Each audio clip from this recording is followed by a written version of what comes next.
Good morning. मैं मोहित कटारिया स्वागत करता हूं आपके अपने यूट्यूब चैनल न्यू फिजिक्स पर। प्यारे बच्चों, कल हमने नया चैप्टर लेसन नंबर 2 स्टार्ट किया था जिसका नाम था गॉस की प्रमेय। गॉस की प्रमेय में हमने आपको कल कुछ बेसिक चीज़ें बताई थी, जैसे कोण क्या होता है। कोण जैसे कोई वर्त है, उस वर्त के केंद्र से हमने कोई चाप लगा दिया, ये जो चाप काटा एस और जो इसकी त्रिज्या है, उन दोनों का जो अनुपात होगा एस अपॉन आर, वही क्या कहलाता है, कोण कहलाता है।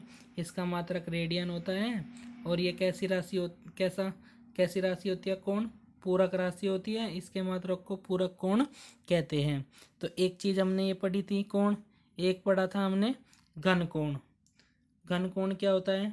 घन कोण होता है अगर कोई भी एरिया है हमारे पास, उस एरिया का हम कोई छोटा सा भाग ले लें और उस छोटे से भाग के को उसके केंद्र से हम क्या कर दें, मिला दें। जैसे मैं आपको थोड़ा सा बड़ा करके दिखा देता हूँ। ये इसका कोई एरिया है हमारे पास, ये इसका केंद्र ओ है और यहाँ से ये कोई हमने छोटा सा एरिया ले लिया डी ए। इस डी एरिया को हम के सिरे को अगर यहाँ केंद्र से मिला दें तो केंद्र से मिलाने पर यहाँ पर एक कोण आंतरित होता है, वही क्या कहलाता है, घन कोण कहलाता है। डी ओमेगा छोटा, क्योंकि छोटे क्षेत्रफल के कारण बना तो डी ओमेगा, अगर पूरे क्षेत्रफल के कारण बनेगा तो ओमेगा होगा। और यहाँ से हमने रेडियन, स्टे रेडियन, और इसका जो मात्रक होता है स्टे रेडियन होता है। और हमने रेडियन की और स्टे रेडियन की परिभाषा पढ़ी थी, तो आपको वे परिभाषा याद रखनी है, अक्सर पूछी जाती है। और कुछ मान निकल के आए थे ओमेगा के, एक ओमेगा का मान निकल के आया था ओमेगा बराबर 4 पाई। ठीक है, ये मान आपको याद रखना है।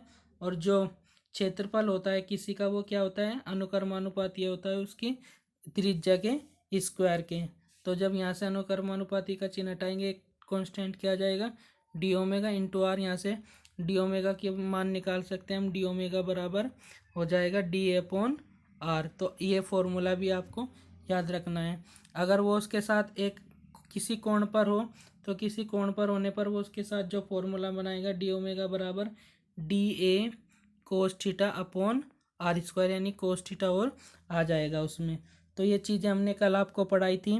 तो इससे आगे अब जो नया टॉपिक हमारा निकल के आता है वो है वैद्युत फ्लक्स। इंग्लिश में बोलते हैं इसको इलेक्ट्रिक फ्लक्स।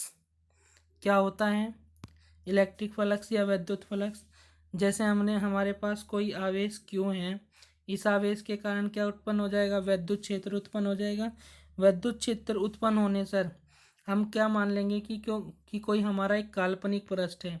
वैद्युत क्षेत्र होगा तो वैद्युत क्षेत्र में से क्या निकलती है, वैद्युत बल रेखाएं निकलती है, वैद्युत बल रेखाएं। और जो एक सिरे से चलकर दूसरे सिरे पर जाती है, ऐसे चलती है, तो इनको बोलते हैं हम वैद्युत बल रेखाएं। तो हम क्या है कि कोई हमारे पास एक काल्पनिक पृष्ठ है, तो उस काल्पनिक पृष्ठ से जितनी भी वैद्युत बल रेखाएं गुजरेगी, उन संख्याओं की मापी, जैसे वैद्युत बल रेखाएं इस पृष्ठ से गुजरी इतनी, तो उस संख्या की जो माप होगी, जैसे एक ये गुजरी, एक ये गुजरी, एक ये, इन संख्याओं की जो माप होगी वही क्या कहलाएगी, वही कहलाएगी हमारा वैद्युत फ्लक्स। यानी किसी काल्पनिक पृष्ठ से गुजरने वाले वैद्युत बल रेखाओं की संख्या की माप को क्या कहते हैं हम, वैद्युत फ्लक्स कहते हैं। यानी कोई भी हमारा पृष्ठ होगा, जैसे मैं एक पृष्ठ बना दूं, इस पृष्ठ में से जितनी भी बल रेखाएं गुजरेगी, चाहे कितनी भी जा सकती हैं, तो उनकी जो संख्या होगी उनकी मापी क्या कहलाती है, वैद्युत फ्लक्स कहलाती है। और उसे हम फाई ई से रिप्रेजेंट करते हैं, यानी इलेक्ट्रिक फ्लक्स ये होता है फाई। तो उसको हम किससे रिप्रेजेंट करते हैं, फाई ई से। परिभाषा पढ़ते हैं कि ये परिभाषा क्या है वैद्युत फ्लक्स की, वैद्युत क्षेत्र में स्थित किसी काल्पनिक पृष्ठ, अभी बताया मैंने, जैसे कोई हमने आवेश दिया, आवेश के कारण क्या उत्पन्न होगा, वैद्युत क्षेत्र उत्पन्न होगा। उस वैद्युत क्षेत्र में कोई हमने एक पृष्ठ मान लिया क्यों, और इस पृष्ठ से गुजरने वाली जितनी भी बल रेखाओं की संख्या होगी वही क्या कहलाएगी, वैद्युत फ्लक्स कहलाएगी। तो यही परिभाषा लिखी हुई है, वैद्युत क्षेत्र में स्थित किसी काल्पनिक पृष्ठ पर वैद्युत फ्लक्स उस पृष्ठ से गुजरने वाली वैद्युत बल रेखाओं की संख्या की माप है। इसे फाई ई से प्रदर्शित करते हैं। यह एक अदिश राशि है। यह मैंने यहाँ पर दिखा रखा है कि पूरे उसमें से कैसे विद्युत बल रेखाएं गुजर रही है। अब हम इस पृष्ठ के बहुत छोटे से भाग, जैसे हमारा कोई पृष्ठ है, इसका एक बहुत छोटा सा भाग ले लेंगे डीए, यानी डीए होता है हमारा एलिमेंट, इसको हम बोलते हैं एलिमेंट एरिया, यानी क्षेत्रफल अवयव बोलते हैं इसको। हिंदी में क्या कहेंगे? क्षेत्रफल अवयव, और इंग्लिश में कहते हैं एलिमेंट एरिया, जो हमने पढ़ा था अभी ऊपर। तो एक हमारे पास क्या है, हमने एक पृष्ठ ले लिया, इस पृष्ठ का एक छोटा सा भाग ले लिया डीए, ठीक है।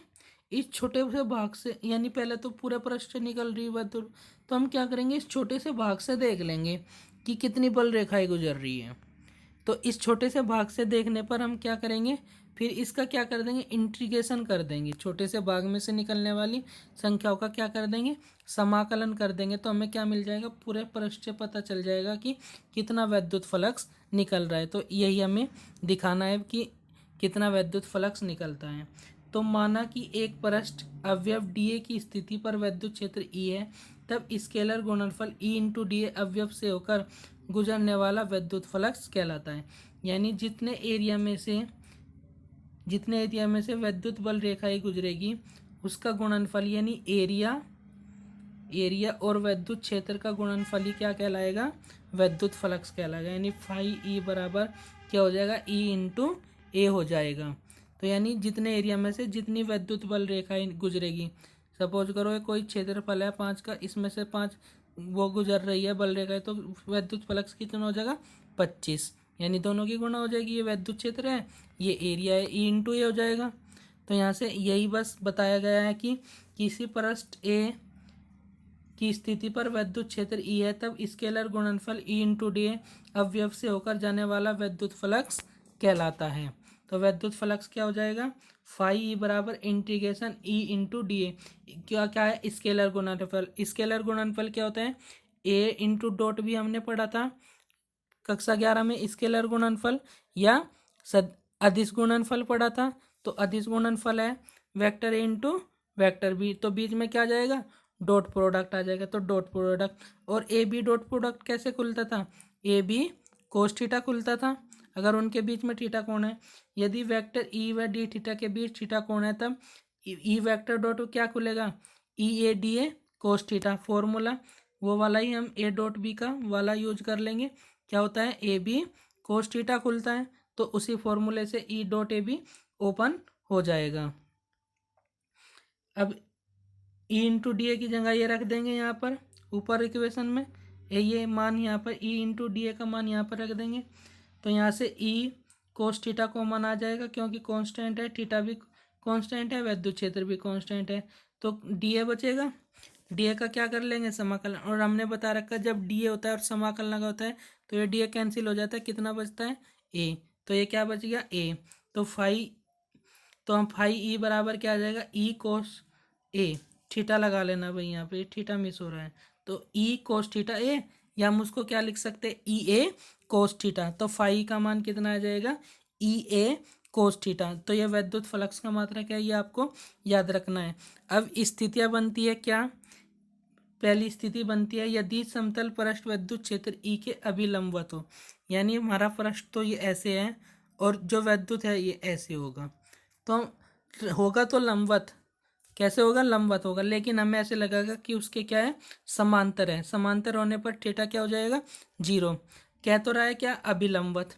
अब जैसे पृष्ठ है वही पृष्ठ से हमने ये क्या कर दिया, ऐसे विद्युत बल रेखाएं जा रही, तो ये क्या है, इसके लंबवत है, ऐसे ऐसे है लंबवत। तो ऐसे लंबवत होने पर क्या होगा कि हमें ऐसे लगेगी ये समांतर है, तो लगने पर हमें समांतर लग रही है तो थीटा हम क्या मान लेंगे, 0 मान लेंगे। वैसे अभिलंबवत क्या होता है, थीटा 90 होता है, लेकिन यहाँ पर चूंकि अभिलंबवत है, अभिलंबवत होने का मीनिंग है कि वो उसके क्या है, समांतर है, तो थीटा कितना हो जाएगा, 0 हो जाएगा। कोस 0 का मान हो जाएगा 1, कोस 0 का मान एक यहाँ रख के दो, फाई का मान कितना आ जाएगा, ई इंटू ए। यानी हम कह सकते हैं कि जब विद्युत क्षेत्र व क्षेत्रफल वेक्टर एक दूसरे के लंबवत होंगे तो विद्युत फ्लक्स इतना होगा। यदि समतल पृष्ठ विद्युत क्षेत्र ई के समांतर हो तो उस स्थिति में क्या होगा, जब समांतर होंगे, जैसे विद्युत क्षेत्र है इसके हमने क्या कर दिया समांतर ऐसे, तो वो क्या हो जाएगा इस पर अभिलंबवत हो जाएगा, यानी थीटा बराबर 90, उल्टा हो जाएगा। बस आपको क्या रखना है यार कि उल्टा हो जाएगा। तो थीटा 90 डिग्री, कोस 90 का मान कितना हो जाएगा 0, तो फाई कितना हो जाएगा 0। यानी हम कह सकते हैं कि अगर समांतर है तो जो वैद्युत फलक्स फाई ई होगा वो कितना हो जाएगा 0 हो जाएगा। और लंबवत है तो कितना हो जाएगा ई इंटू ए हो जाएगा। तो ये था वैद्युत फलक्स, हमने फॉर्मूला निकाला कि वैद्युत फलक्स क्या होता है, उसका सूत्र क्या होता है। अब आता है वैद्युत फलक्स का मात्रक व विमा। वैद्युत फलक्स का मात्रक क्या होगा, फाई बराबर हमने अभी पढ़ा क्या E into A cos theta. Cos theta constant राशि है, इसका कोई मात्रक नहीं होने का। क्षेत्रफल का मात्रक मीटर स्क्वायर और वैद्युत क्षेत्र का मात्रक न्यूटन प्रति कूलाम। तो मात्रक क्या बन जाएगा न्यूटन प्रति कूलाम इंटू मीटर स्क्वायर, या हम लिख सकते हैं newton metre square upon coulomb. Short में newton metre square coulomb inverse, यानी अगर शॉर्ट में लिखना हो ऐसे शुद्ध हिंदी ऐसे और अलग अलग करके दिखाना हो तो ऐसे हम इसका मात्रक दिखा सकते हैं। तो इसका फाई का मात्रक क्या हुआ न्यूटन प्रति कूलाम मीटर स्क्वायर हो गया। फाई की विमा निकालनी हो तो न्यूटन की विमा लिख लेंगे, मीटर की विमा, कूलाम की विमा सोल्व कर लेंगे तो ये आ जाएगा। और ये जो विमा ये निकल के आती है यही क्या बताती है उसका एम के एस पद्धति में मात्रक। द्रव्यमान का मात्रक किलोग्राम, लंबाई का मीटर क्यूब, समय का सेकंड -3, एम्पियर का -1। तो ये क्या हो जाएगा इसका एम के एस पद्धति में मात्रक हो जाएगा, ये इसका एसआई पद्धति में मात्रक हो जाएगा, ये विमा हो जाएगी। तो यहाँ से एक छोटा सा क्वेश्चन जरूर बन जाता है मात्रक पर, विमा पर या इसके एम के एस पद्धति के मात्रक पर वैद्युत फलक्स की परिभाषा पूछी जाती है। और एक क्वेश्चन बन जाता है कि अगर वैद्युत क्षेत्र व क्षेत्रफल वेक्टर दोनों एक ही दिशा में हो यानी समांतर हो तो थीटा बराबर उस समय हमें कितना लेना है 90 लेना है, और जो वैद्युत फलक्स होगा कितना होगा 0 होगा। अगर पूछा जाए अभिलंबवत है, अभिलंबवत में थीटा कितना लेना है 0 डिग्री लेना है। अभिलंबवत में ध्यान रखना यहाँ पर अभिलंबवत में कितना लेना है 0, तो कोस 0 का मान कितना हो जाएगा 1 और वैद्युत फ्लक्स फाई बराबर कितना हो जाएगा ई इंटू ए हो जाएगा। तो यहाँ से बहुत सारे छोटे छोटे क्वेश्चन बन जाते हैं, इसको आप अच्छे से पढ़ लेंगे। तो ये आज का टॉपिक बस इतना ही था हमारा वैद्युत फ्लक्स का मात्रक तक, और इसको आप अच्छे से पढ़ेंगे। जो पहले पढ़ाएगा उनको भी, अगर जिसने पिछली वीडियो नहीं देखी हो तो उन वीडियो का डिस्क्रिप्शन में मैं क्या दे दूंगा लिंक दे दूंगा, वहाँ से आप उसको क्या कर लेंगे देख के वीडियो, वो पहली वाली वीडियो भी देख सकते हैं। और अगर आपको वीडियो अच्छी लगी हो तो वीडियो को लाइक करना, शेयर करना, कमेंट करना और ज़्यादा से ज़्यादा अपने दोस्तों में भी इसको पहुंचाना, जिससे उनका बच्चों का भी क्या हो जाए फ़ायदा हो जाए। आज की वीडियो में बस इतना ही।